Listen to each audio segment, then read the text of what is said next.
அரியலூர் மாவட்டம் உதயநத்தம் கிராமத்தில் குடிநீர் வராததால் ஊராட்சி நிர்வாகத்தை கண்டித்து பொதுமக்கள் காலி குடங்களுடன் சாலை மறியலில் ஈடுபட்டனர்.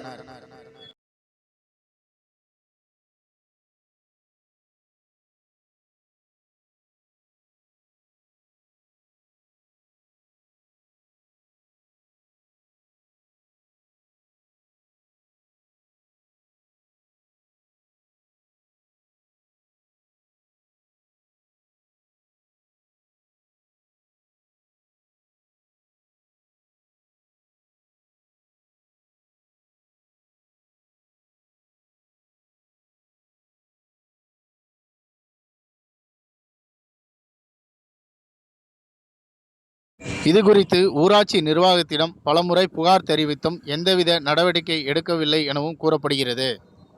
எனவே புதிய ஆழ்துளை கிணறு அமைத்து தடையின்றி குடிநீர் விநியோகிக்க வேண்டும் என கோரிக்கை வைத்தனர். இப்போராட்டத்தின் காரணமாக சுமார் 2 மணி நேரங்களுக்கு மேலாக போக்குவரத்து பாதிக்கப்பட்டது. வரமாட்டாங்குது, தண்ணி தெளிவா இல்ல. தலைவர்கிட்ட போய் சொன்னா நான் இப்ப எழுதி கொடுத்துட்டேன் அப்படின்னு சொல்றாரு. அப்ப இந்த பஞ்சாயத்துக்கு யார் தலைவர்? தண்ணி டேங்கு சரியில்லை, தண்ணி சரியாவே வரமாட்டாங்குது.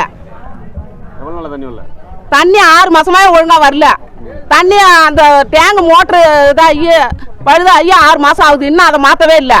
பள்ளிக்கூடத்து மோட்டரை மாற்றியே தண்ணி வந்துக்கிட்டு இருந்தது, இப்போ அதுவும் போயிடுச்சு. அதையும் சரியாக யாரும் பார்க்க மாட்டேங்கிறாங்க. அப்போ இந்த ஊருக்கு யார் பஞ்சாயத்து தலைவர்? பஞ்சாயத்துக்கு அது முன்னே எங்களுக்கு தெரிஞ்சாகணும். சாலை மறியல் பண்ணியிருக்கோம். சித்ரா.